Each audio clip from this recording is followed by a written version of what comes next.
Yes, guys, welcome back to our channel, Tumis, and this is Chem.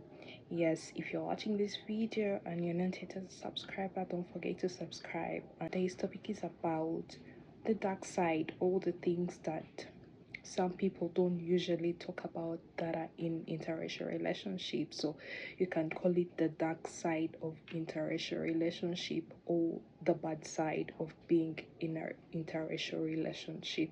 Society scrutiny, where interracial couples face a lot of criticisms, stares from people. Being in an interracial relationship, one has to be ready and be able to have a strong mentality, because what you're going to go through is not that easy. Mostly you're going to get questions from the public of how you are able to meet your partner and how is it like to be in a relationship with a white person or a person of a different race. Yes, people are going to think you're with your partner because of the racial fetish, and also you're going to face like social media scrutiny from comments criticizing and judging your relationship according to how you look and how you present yourself, all that. So if you want to take on this journey, so be ready to go through all that. And just because you see people in interracial relationship, just know they go through a lot to make sure that they maintain their relationship that they do have. Going to be a problem, and you're not going to be able to show affection to your partner in public because of the fear of judgment from other people or from the public, or are going to be able to ask you if you're planning to have kids, and if you take some years when you're together with your partner and without having kids, they'll ask you why you're not having kids, and why maybe the man will cheat on you if you don't want to have kids. And also they will ask you questions like how are you able to handle cultural differences.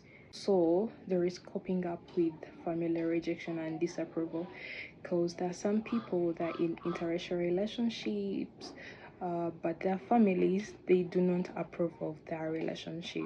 And for me, I'm so thankful that my family, they were very supportive of my relationship, and his family was also supportive of our relationship, so we didn't experience approval, and I'm really thankful for that.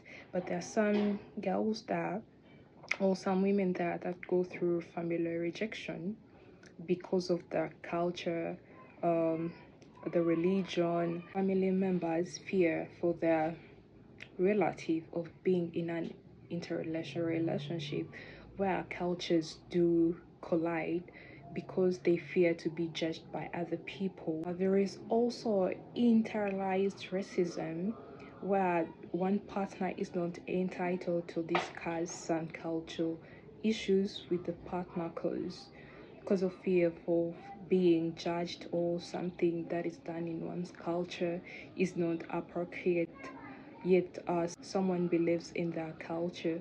So there'll always be internalized racism, but you have to make sure that you work on all that.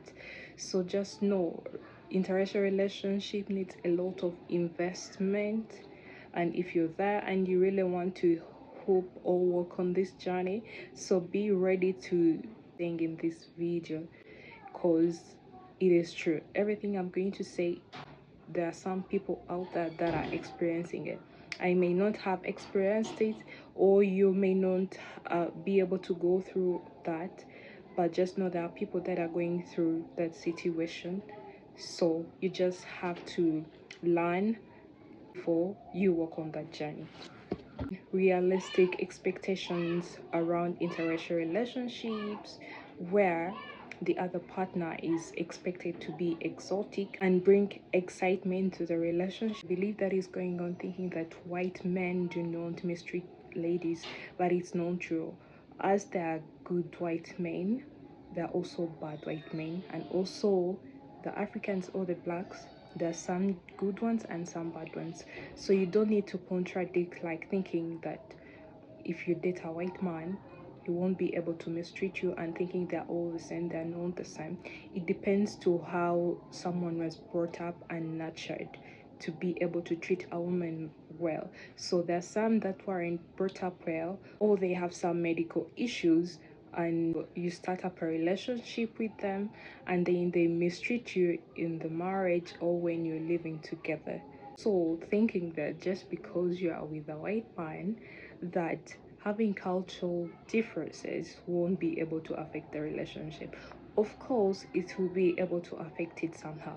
Because you talk about something he doesn't, or he may not agree with, or it's not acceptable, but for you it's done in your culture, and you have to take a lot of time to explain to him so that he's able to get the meaning, or be the meaning behind that kind of culture or why it's done. So for example, the dowry, some men or some white men, or yeah, not only white men but also from other different races, they may not be able to agree with paying bride price. They think that they do not want to buy their partner, but that's not the reason behind the bride price. It's called the bride price or the dowry, but it's just a token of appreciation to the girl's family for being able to bring up their daughter the way she is. So some may not be able to agree with it from the start, but if you do explain to them deeply, though, they can be able to understand and opt to do it. And some won't be able to agree with it, and you may think that he's not for you, and then you just break up with him. But he just needs time and for you to explain to him that in our culture it's done like this and this, so that he has a clue and he understands why he's doing it. Historical trauma between African ladies or African people and the white men. Of course, when you have a white partner, people are going to look at you, people are going to come for you in your inbox or DM you or comment on your socials. It depends which social platform that you do post your videos or your photos with your partner, and people will come for you and tell you the reason why you're dating a grandson of the ancestors that were able to colonize us. But it needs to stop, even though people won't be able to stop it that easily. So just embrace yourself. You're in an interracial relationship, or you're hoping for being in an interracial relationship, because people are still traumatized by what happened in the past because of the colonization or the colonialism. But that shouldn't bring down your relationship. You shouldn't do something or break up with your partner just because of what people expect of your relationship. You just have to keep on doing you, all those obstacles together. There is mental health impacts of the challenges of being in an interrelational relationship, so you have to be strong so that you do not lose yourself while being in such a relationship, and so that you can be able to hold up in that relationship. So you have to practice a lot of self-love, you know, being self-confident, and regardless of what people around you are saying or what people expecting from your relationship, you should be able to go through all that so that you can be able to maintain your relationship so that you can succeed. Video, don't forget to subscribe so that you become part of our family. And so yes guys, this is where our video ends, and thank you for watching. I always love you for that. Ciao ciao.